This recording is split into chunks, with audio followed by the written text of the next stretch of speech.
After two pretty high-intensity episodes, Songs of War Episode 8 comes as somewhat of a breather. It's an opportunity to expand on everyone's situation and prepare for the upcoming events at the end of the season.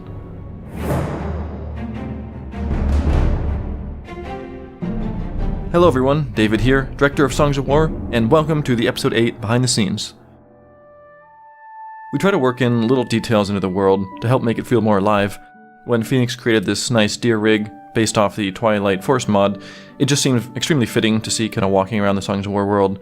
This episode had one of my favorite render glitches, I think.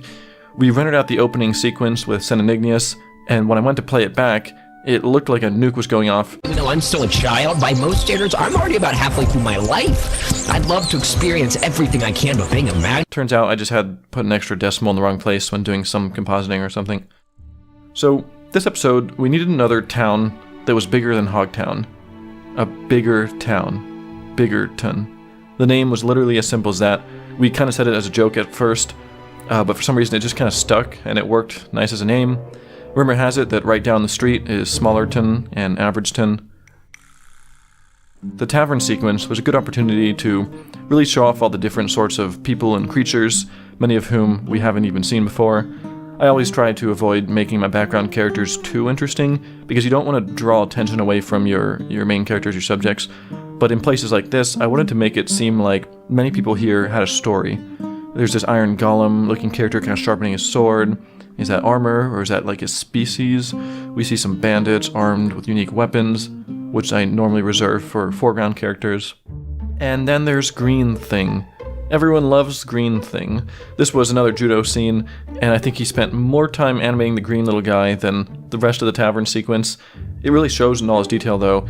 He can't quite see over the counter, and he has to kind of hop when he orders his drink. Then he kind of struggles to pull the cap off, and it eventually kind of pops out. When Igneous comes up behind him, who towers over him, he's a bit startled and heads off. Even his walk was animated a lot more custom to give him a kind of shorter feel. I always imagined him as a kind of water-based species who normally doesn't come on land, so maybe needs to drink a lot to stay hydrated.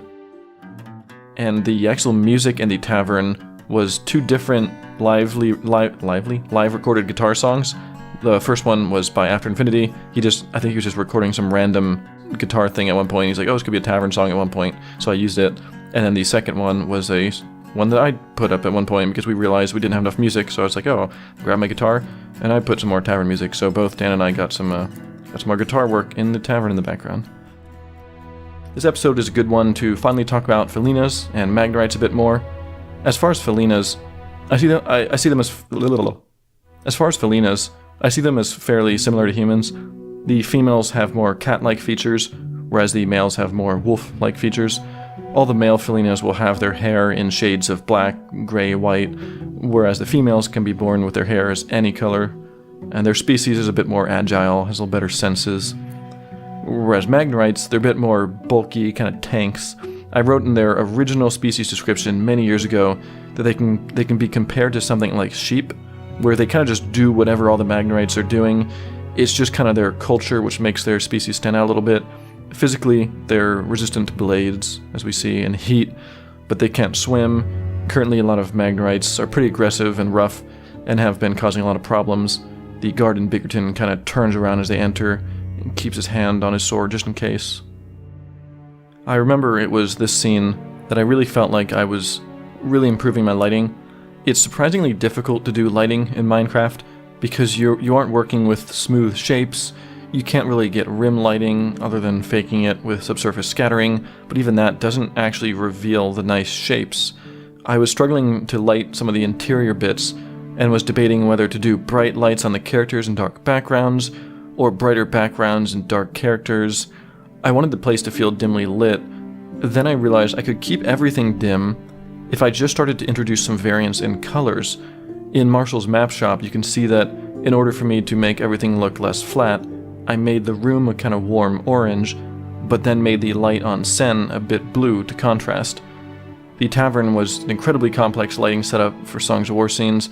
I'd added some colorful lights around the bar area to help give it a little more life. It also helps the characters stand out from the dark and dim backdrop.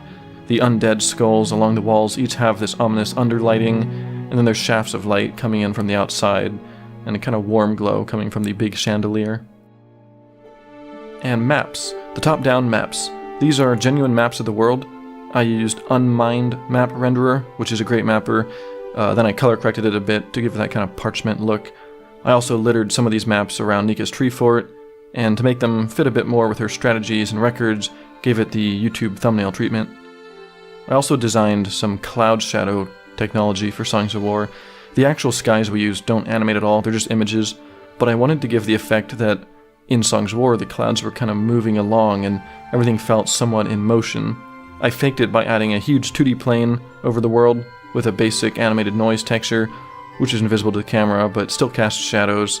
Most of the time you won't even really notice the actual shadows, but if you speed up shots sometimes it becomes a little more apparent. It also helps just kind of vary the lighting intensity in the environment to get a nicer final result. This also was a time where I decided to use a few clear skies. In Songs of War I usually lean towards kind of low sun angles like sunrise and sunset, or else kind of nighttime and dark clouds, but it seemed appropriate for this little bit of the story to just see some normal days for a change. There might not be too much more opportunity for this later. There's something else that happens this episode that I really like, which is it's the first time two story arcs directly meet. It's strange seeing someone like Sen standing next to Abigail. This definitely won't be the last meeting between story arcs, that's for sure. Why would I say that? We also are introduced to a more military side of the world.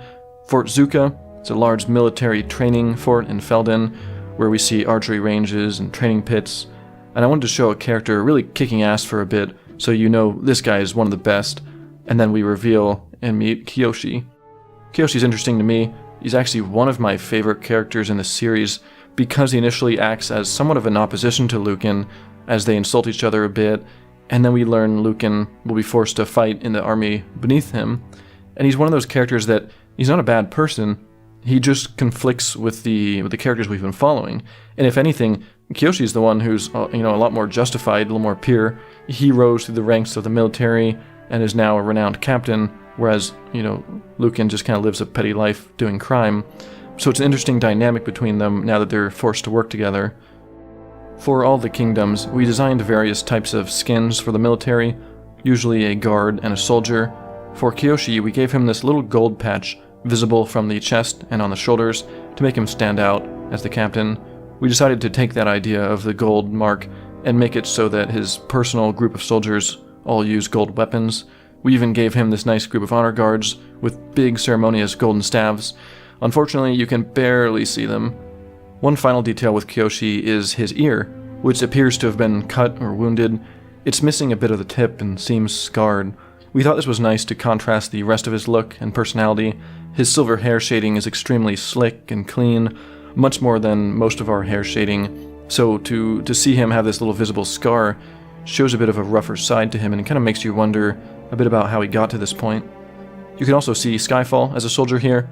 Skyfall animated these fighting training loops, which got used all around in the background. I also used these earlier in the Necrobase scene for the zombies kind of fighting each other, and even the Magnorites outside Oakendale. Meanwhile, at the River of the Guardians, Jackson be doing some sweet improv. Ignis's line here had a lot of improv that wasn't in the script. Sen, another thing about Magnorites, just a little something. I don't think we can swim. I always welcome voice acting improvisation. It helps things come across more naturally and sometimes leads to more of the funny details. Initially, this scene with the Guardians was in episode 9, and a scene from 9 actually is what ended the episode here, but we had some problems with 9 being pretty short, so we shuffled some things around in the end. It was, I think, the only time we ever changed actual scene ordering after finishing the script. We solved the problem of episode length, and I think we also ended up with a lot better of a cliffhanger here.